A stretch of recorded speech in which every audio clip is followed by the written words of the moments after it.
For the past couple of days, watching Foodie has been like that old movie, Groundhog Day.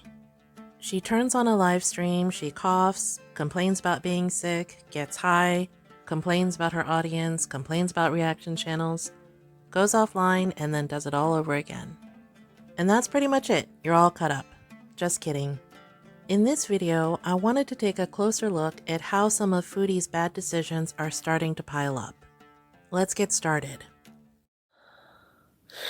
So I went to apply to renew my health card, right? Well, not renew it, but get it reinstated because whenever you're not in the country for a certain amount of time, you lose your OHIP. So that happened to me, and I went to apply to get it back, and I'm waiting to hear. But I have a feeling they're going to give me a hard time because I was out of the country for so long. So I might have to wait months or something for healthcare. So if I die, I die because I'm not paying.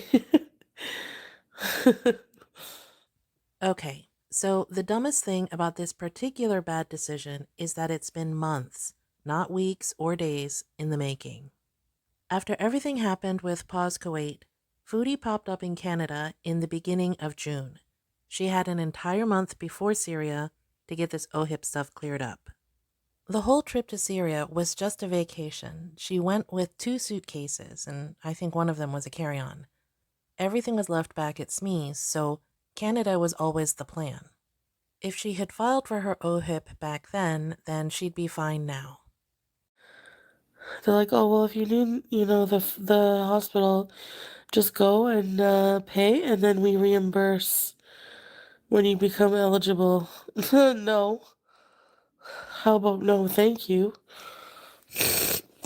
So, bad decision number 2 is spending thousands and thousands and thousands of dollars on weed and food and new furniture, but nothing on her health.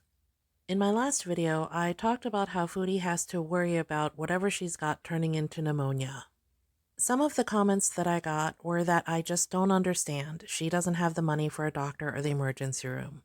Well, guess what? She's got the money. By now, if you add in the mysterious Pennington's order, all of the takeout, all of the weed, she's probably spent close to $10,000.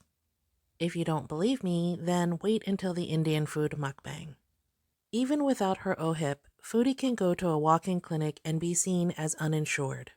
At the Ottawa and River Clinic, it would be $120 to be seen. Remember this number for later. And oh, I didn't say she should go to the emergency room. I just said she should go to the doctor if her symptoms don't get better. Well, they're not. You really need to make some friends. I don't know what to do with myself. Frigging depressed. Oh, woe is me. I don't want sympathy, but I just want to express myself, you know? That's all I want to do. I don't care. Seriously, I just want to express myself. This is a bad decision I don't see a lot of people talking about. By moving to Ottawa, Foodie placed herself about an hour and a half away from her family. James is also in Cornwall, so he's too far to stop by when she needs help as well. She did this to herself. I'm hanging on for dear life. A part of me, like no joke, wants to just run back. I feel so lonely. If you're keeping track, then this is the first real mention that Syria and Salah are still an option.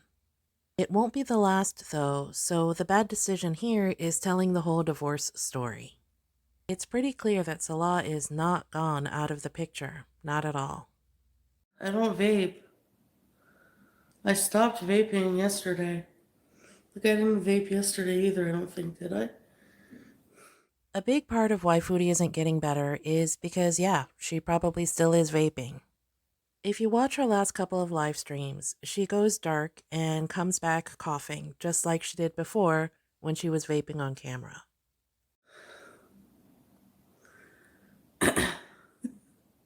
Sultan Salah. No scooter bees, because I gotta get in shape. I think people are right whenever they say that it might encourage me not to walk places, because if I don't have a scooter, I can, walk around. This is kind of a 2-for-1 bad decision. Salah's still being modded, and walking back the scooter, not really ingratiating her with her Beezers. She's pretty much invalidating her current PayPal goal, saying that she's not going to get a scooter now. Anyway, let's fast forward to the Indian food mukbang. Now, I ordered a feast, and I hope I can taste it, because otherwise... The next part is for all of you who think she can't afford to go to a walk-in clinic. I ordered food, but I don't think I'll be able to taste it. I don't know what I got. I forget. Oh, vegetable. These are samosas. The sauce. Yep, you heard her right. She ordered so much food she doesn't even remember what she got. She's not even sure she can taste it. Those aren't the actions of somebody who's down to her last $200 or $300 before payday. Not at all. Mad. Okay, this is a vegetable dish. I have no idea what it is. What the hell is this? It's like big balls of something. And I got some garlic naan.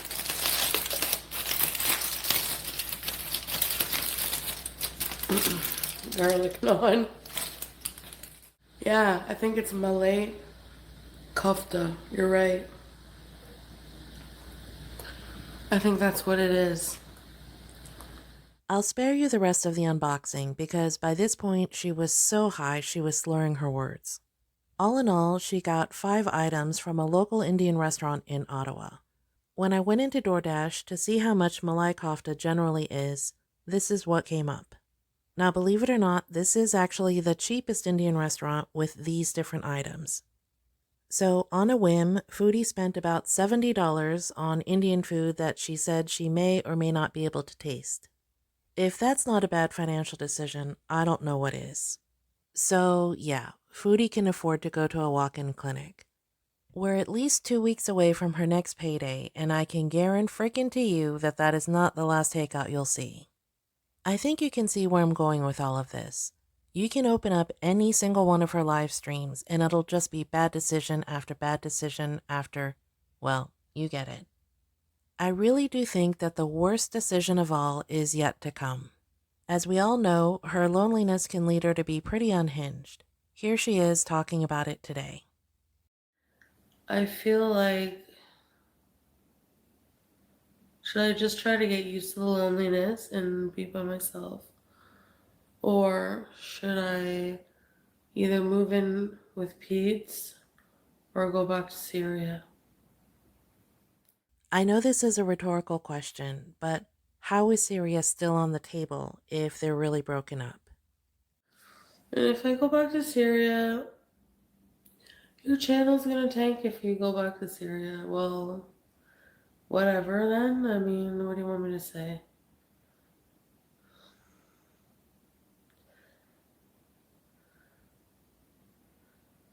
I don't have to worry about bills the way I do here. And those who still like me, no matter what I do, will still watch. So who cares?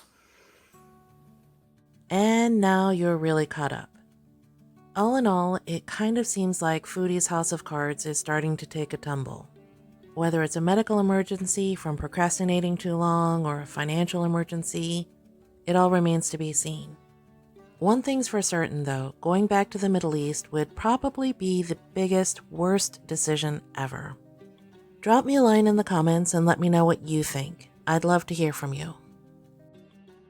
Your depression is killing your channel. Oh, I'm sorry, I can't entertain you.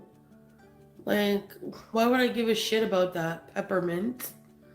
You think my whole existence is just my channel? It's not. I don't live to make you entertained and happy. Because I don't need people on the internet who don't give a flying fuck about me harassing me all damn day when I'm on here for comfort. And the internet's not a good place for comfort. Yeah, well, I don't care. There are good people on it as well. and people just try to invalidate my feelings, and like I'm tired of it.